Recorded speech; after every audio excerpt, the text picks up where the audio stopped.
해병대원 특검법에 대한 윤석열 대통령의 제2요구권 행사 전망에 대해서 더불어민주당은 국민의 분노에 불을 지르는 행위라고 비판했습니다. 네, 이에 여당은 정쟁보다는 진상규명이 우선이라며 공수처 수사를 지켜보자고 했는데요. 국회로 가보겠습니다. 박현우 기자 나와주시죠. 네, 오전 열린 국무회의에서 해병대원 특검법에 대한 제2요구안이 의결된 가운데 민주당은 거부권 행사가 유족의 절규를 외면하고 국민의 분노에 불을 지르는 행위라며 윤석열 대통령이 거부권을 제가해선 안 된다고 촉구했습니다. 박찬대 대표 직무대행 겸 원내대표는 오전 회의에서 거부권 행사는 범죄 의혹을 덮기 위해 국민으로부터 위임받은 권한을 사유화하고 남용한다는 비판을 피할 수 없을 것이라며 집권여당이 대통령 부부의 방탄을 위해 움직이는 것이 정상이냐고 정부와 여당을 싸잡아 비판했습니다.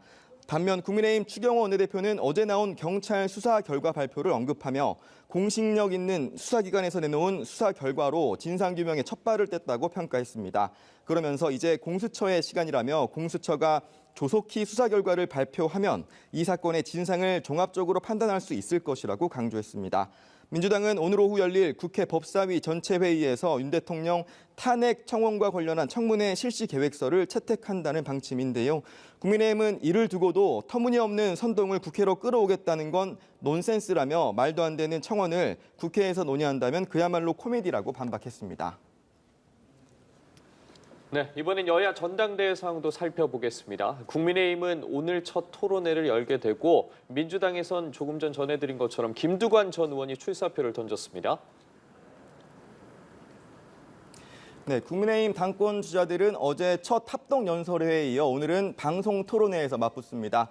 이른바 김건희 여사 문자 논란과 배신자 정치 프레임 등을 두고 후보들 간 공방이 격화하면서 국민의힘 전당대회는 이전 투구 양상을 보이고 있는데요. 나경원, 원희룡, 윤상현, 한동훈 후보는 모두 첫 토론회에서 정책 토론 방침을 밝히고 있는 만큼 오늘 토론회가 어떤 양상으로 흐를지 주목됩니다. 민주당에서는 김두관 전 의원이 세종시에서 당대표 출사표를 던졌습니다. 김 전 의원은 출마 선언문에서 민주당이 다양성과 분권을 보장해줄 제도와 장치를 강화해 1인 독주를 막지 못하면 민주당의 위기는 더욱 깊어질 수밖에 없다고 강조했는데요. 이재명 전 대표는 내일 연임 도전을 선언할 것으로 전해졌습니다. 이 전 대표 측은 국가 위기 극복과 새로운 경제 성장을 통한 민생 회복을 구현할 정책 대안을 발표할 것이라고 밝혔습니다. 지금까지 국회에서 전해드렸습니다.